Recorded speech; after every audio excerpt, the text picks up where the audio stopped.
o la semana más bien anterior, la semana pasada. Y saben, usted puede ver, ya no está ni escondido, en oro, hecho el sol con todos sus rayos. El lugar donde se coloca la hostia se llama un sagrario. El sagrario es el lugar donde se pone la hostia. Y el sagrario está adornado con un inmenso sol, con todos sus rayos alrededor. Se le abre una ventanita redonda de vidrio y allí se coloca la hostia para ser guardada en el sagrario. Y la hostia es redonda. ¿Ustedes alguna vez se preguntaron por qué la hostia es redonda? ¿Ustedes saben por qué es redonda?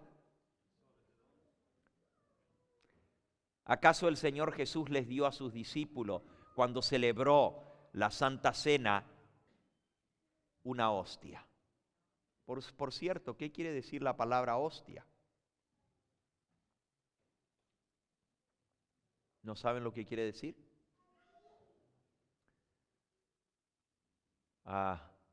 ¿Saben lo que quiere decir misa? ¿Tampoco? El sacrificio de la misa se le llama, es el nombre completo. La misa se le llama el sacrificio de la misa. La palabra misa viene de la misma raíz que misterio. Misa, misterio. Es el misterio del sacrificio de la víctima. La palabra hostia quiere decir la víctima, lo que se coloca sobre un altar, eso es la hostia.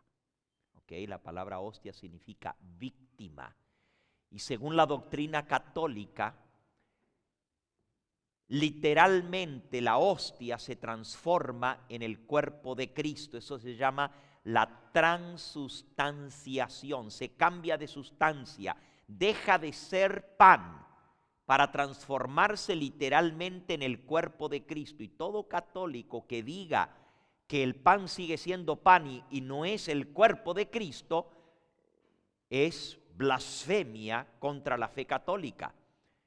Sea anatema, dice el catecismo, cualquiera que niegue la presencia real de Cristo en la hostia. Ahora, la hostia es redonda, ¿por qué?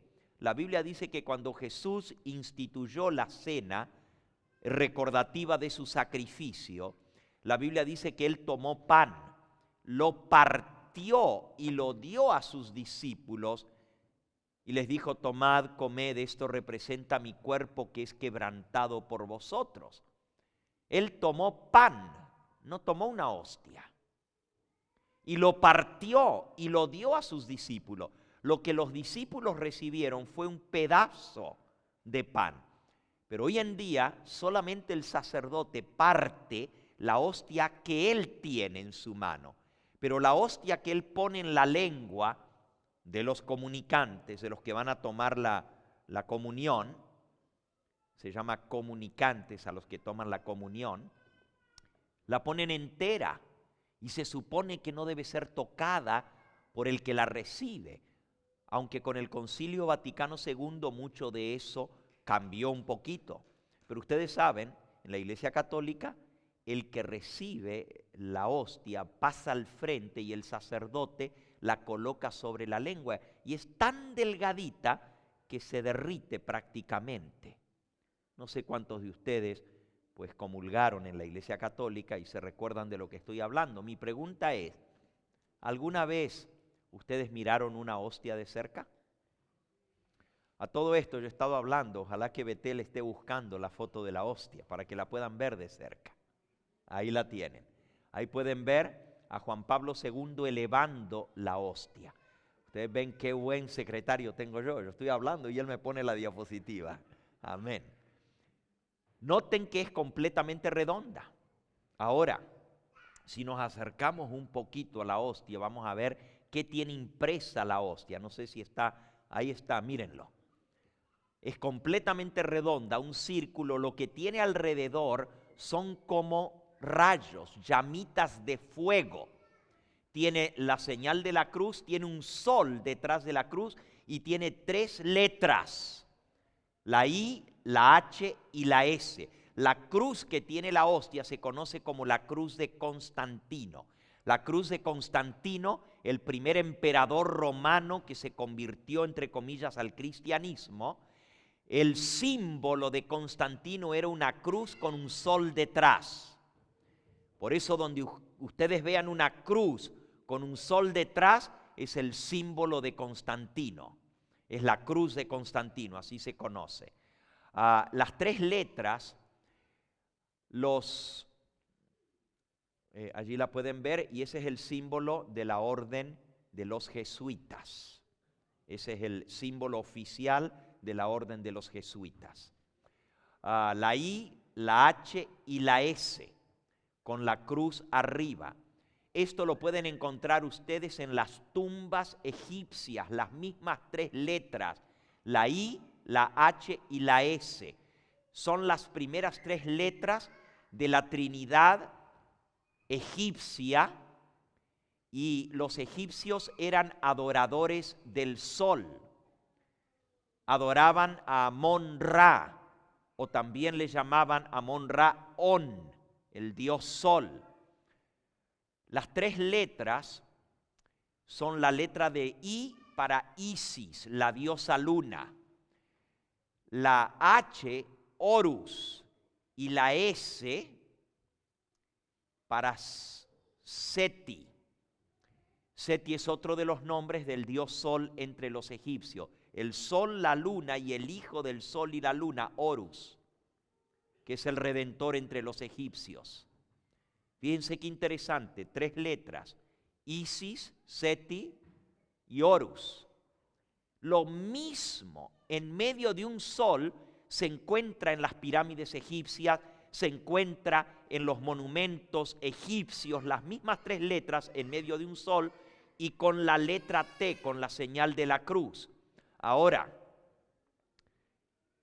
Constantino, que era pagano, era adorador del sol, conocía ese símbolo. Qué interesante que ahora en la hostia el mismo símbolo de Constantino, un sol con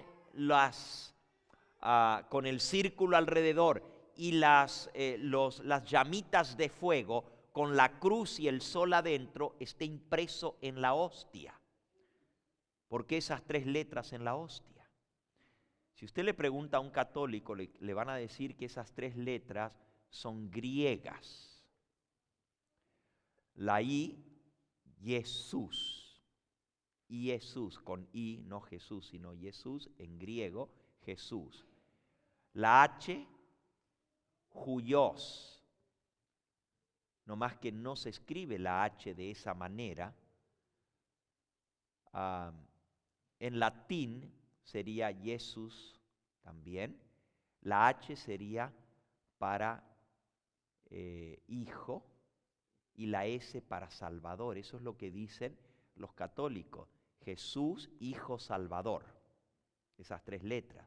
Pero es demasiada casualidad que sean las mismas tres letras de la Trinidad egipcia y las mismas tres letras de la Trinidad babilónica, que eran también adoradores del sol, y que el sol, como ustedes lo vieron, esté detrás, tal cual con los rayos, y es el símbolo de la orden jesuita. La que ustedes acaban de ver es el escudo, el símbolo de la orden jesuita. Cuando el sacerdote eleva la hostia, ustedes lo vieron allí como Juan Pablo II levanta la hostia, la eleva. Eso representa la elevación del Dios. Todas las religiones paganas elevaban la imagen de su Dios para adorarla. En el momento de elevarlo se está elevando la imagen del Dios que se adora. Claro, los católicos creen que es el cuerpo de Cristo que están elevando. Pero es interesante que suena la campanita, todos se tienen que postrar delante de esa imagen, porque es una imagen redonda, igual que el sol. Sin embargo, la palabra de Dios dice, no te harás imagen, no te postrarás delante de las imágenes, ni les rendirás culto. por más que se diga que la hostia representa a Cristo, que es el cuerpo de Cristo, y que no se están postrando delante de una imagen, sino delante de Cristo, todos nosotros sabemos que es una imagen, y es una imagen del Dios Sol ante lo cual se postran. Por lo tanto, es la abominación desoladora que fue establecida. En lugar de venir a Cristo para recibir el perdón, venir al santuario celestial, noten lo que dice Daniel capítulo 11 y versículo 31. Se levantarán de su parte tropas que profanarán el santuario y la fortaleza, quitarán el continuo sacrificio y pondrán la abominación desoladora. Quitar el continuo sacrificio es quitar el único y continuo sacrificio de Cristo que Él hizo en favor nuestro. Él intercede en el santuario celestial. Profanar el santuario es hacer a un lado el santuario celestial para establecer santuarios en la tierra. Si ustedes van al libro a los Hebreos en el capítulo 8 y en el versículo 1 y 2 dice: ahora bien, el punto principal de lo que venimos diciendo es que tenemos tal sumo sacerdote, el cual se sentó a la diestra de la majestad en los cielos, ministro del santuario, de aquel verdadero tabernáculo que levantó el Señor y no el hombre. Así que Cristo es el sumo sacerdote. Él es el ministro del verdadero santuario. Y nos dice allí que en el primer pacto había un santuario terrenal, capítulo 9 y versículo 1. Ahora bien, en el primer pacto tenía ordenanzas de culto y un santuario terrenal. Pero en el capítulo 7 y en el versículo 22 nos dice: pero Jesús es hecho fiador de un mejor pacto. Los otros sacerdotes, versículo 23, Hebreos 7, 23, los otros sacerdotes, refiriéndose a los sacerdotes humanos, llegaron a ser muchos debido a que por la muerte no podían continuar.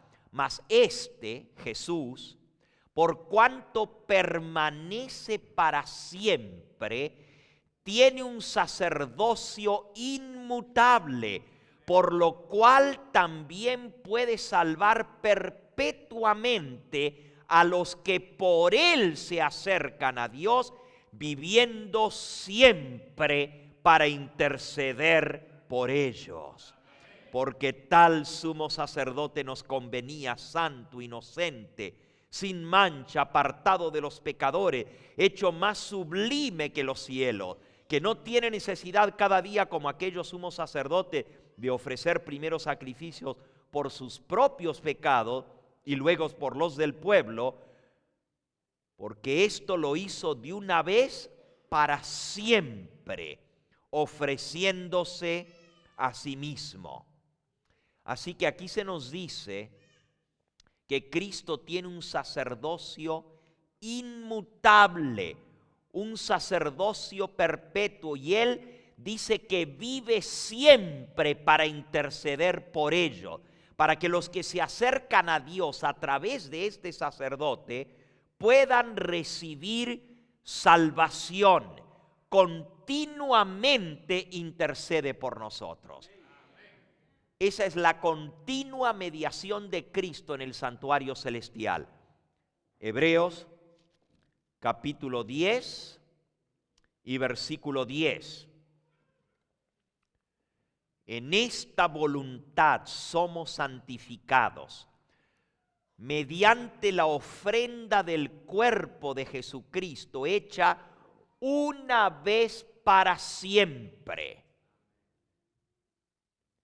Ciertamente, todo sacerdote día tras día ministra y ofrece muchas veces los mismos sacrificios que nunca pueden quitar los pecados, pero Cristo, habiendo ofrecido una vez para siempre un solo sacrificio, se ha sentado a la diestra de Dios. Así que, hermanos, el sacrificio de Cristo fue una sola vez y para siempre. Y Él intercede ahora continuamente ante el Padre para que tú y yo podamos recibir el perdón de los pecados. Dice que podemos acercarnos confiadamente al trono de la gracia, porque Él está dispuesto a salvar. Acerquémonos pues confiadamente al trono de la gracia, porque Él intercede continuamente por nosotros. Comparen ahora esto con lo que acabamos de leer en Daniel, en el capítulo 11. Daniel 11.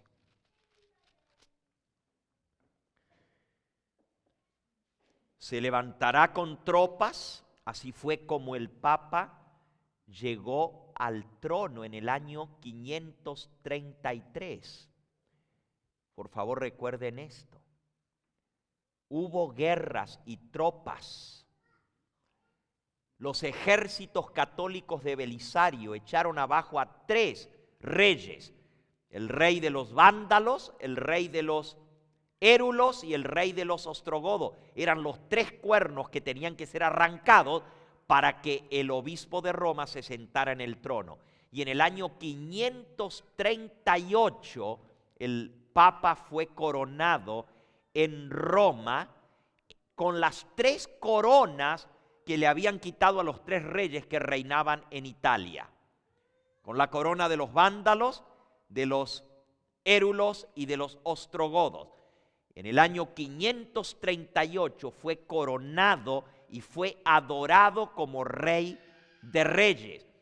Ese mismo Papa que usó tropas para llegar al poder, dice que profanó el santuario celestial, hizo a un lado a Cristo y estableció en su lugar una adoración falsa, un sistema de salvación falso. Estableció sacerdotes en esta tierra. Él se hizo llamar sumo pontífice. Recuerden que ese era el título oficial de los emperadores romanos. Lo vimos anoche, cuando vimos la abominación desoladora en la época de Jerusalén, cuando fue destruida. El estandarte romano tenía 6 símbolos de ídolos o de adoración falsa, de abominación, porque la adoración a un ídolo es abominación. No los voy a repetir otra vez, pero si ustedes tuvieron anoche, recordarán los 6 símbolos que tenía la bandera romana de abominación, de ídolo. Uno de ellos era el sol, el otro era el águila, el otro era el palo erecto, el otro era la cruz, y el otro era la esfinge del emperador, y el otro era el título del emperador, que era Pontifex Maximus. Ese título de sumo pontífice en latín es el título que ahora recibe el emperador cristiano. El Papa que es coronado en Roma recibe el título blasfemo, que es el título que le corresponde solo a Cristo, sumo pontífice. E hizo un lado a Cristo, profanó el santuario celestial y en su lugar estableció la abominación desoladora. La abominación es la adoración a un ídolo. Y la misa que fue establecida en el año 533 por ese mismo Papa es la adoración a la hostia. Y se le llama el sacrificio de la misa, mediante el cual el sacerdote literalmente vuelve a sacrificar a Cristo sobre el altar. Por eso en las iglesias católicas hay altares.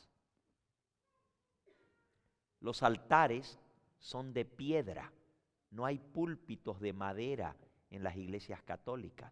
Puede haber en un costado, ustedes ven que los púlpitos para leer las escrituras los ponen a un lado. Pero en el centro de la adoración católica está un altar, y un altar es para ofrecer un sacrificio. Y la Biblia dice que los altares no podían ser ni de yeso ni de madera, tenían que ser de piedra. Por eso todo altar en la iglesia católica tiene que ser de mármol, de piedra. Y sobre ese altar se ofrece la víctima. Y la víctima es el sacrificio incruento de la misa.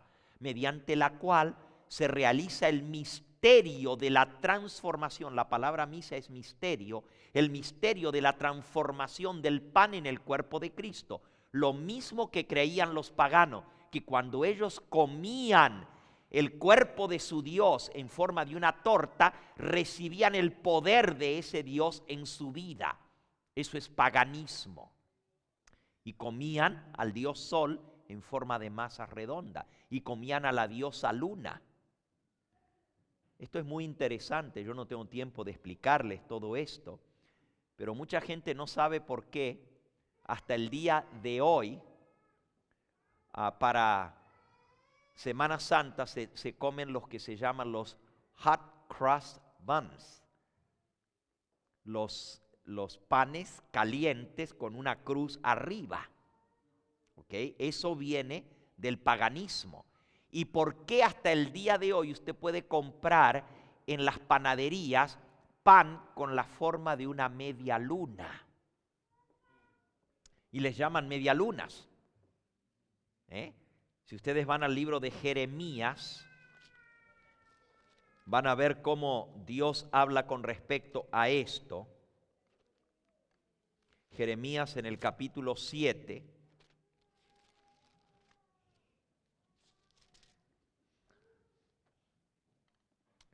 Dios está hablando con su pueblo por su idolatría, por haber caído en la idolatría, igual que leímos anoche sobre las abominaciones que escribe Ezequiel. Aquí Jeremías, que es contemporáneo con Ezequiel, está hablando de la misma apostasía.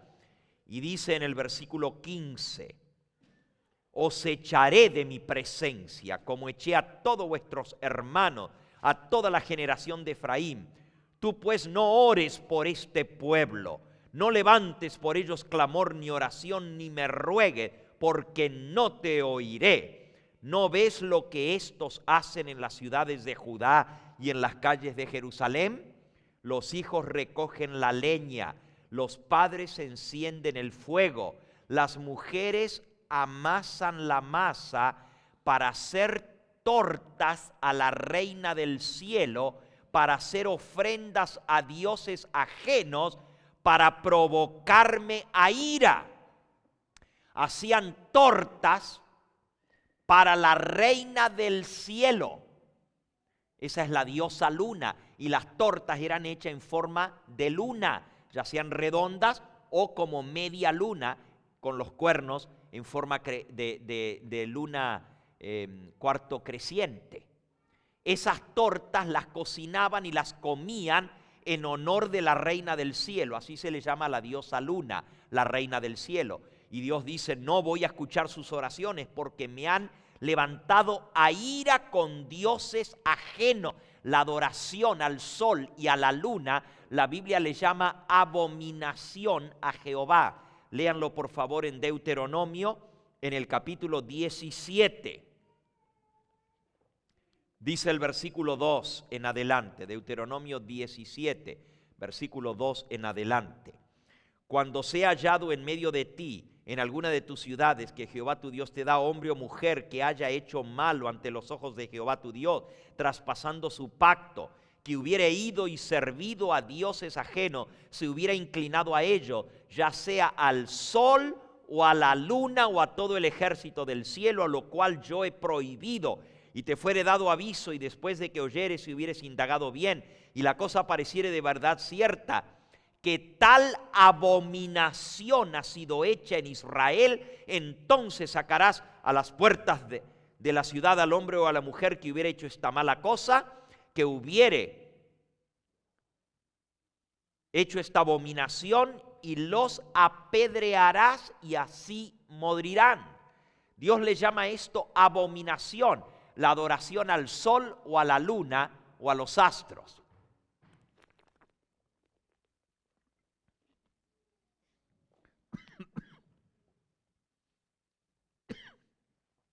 Y ya nosotros vimos que esa abominación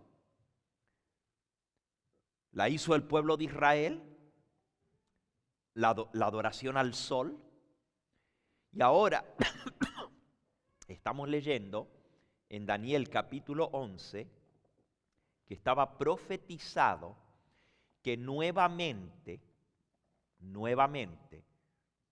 esta abominación se iba a realizar. Y dice Daniel capítulo 9 que quitarían el continuo sacrificio de Cristo, profanarían su santuario celestial y establecerían en su lugar la abominación desoladora. El culto o la adoración a la hostia es esa abominación desoladora. Y hermanos, ustedes deben entender que para un católico ese es el momento más sagrado del culto. Cuando el sacerdote levanta la hostia, está consagrando la hostia. En latín él dice hoc est corpus meum. Hoc est corpus meum. Esto es mi cuerpo. Y en ese momento la hostia se transforma en el cuerpo de Cristo. Es interesante porque esa palabra en latín la gente no la entiende mucho. Ahora la misa se celebra en el idioma del pueblo, desde el Concilio Vaticano II. Pero el Papa Benedicto XVI acaba de volver a probar que la misa comience a darse otra vez en latín. Ha revertido lo del Concilio Vaticano II y ahora la misa se puede y se va a volver a dar en latín. Y como la gente no entiende eso de el latín hoc est corpus meum, ustedes saben la expresión en inglés hocus pocus. Y cuando la gente usa el hocus pocus, que se usa mucho para ahora la época de las brujas y todo eso, es una brujería. El hocus pocus es una magia. ¿Por qué? Porque el sacerdote está funcionando en ese momento para hacer una magia, para transformar el pan en carne, en cuerpo de Cristo. Y de ahí viene la expresión hocus pocus, que es una magia. Todo eso viene del paganismo. Y la adoración a la hostia es la adoración al Dios Sol. Cuando suene la campanita y el sacerdote levanta la hostia, la está consagrando, todos los católicos fieles tienen que postrarse delante de la hostia y adorar a la hostia. Y esa es la adoración de una imagen. La Biblia dice que cualquiera que haga esa abominación de postrarse delante del sol debe ser apedreado, porque es abominación a Jehová cualquiera que haga estas cosas.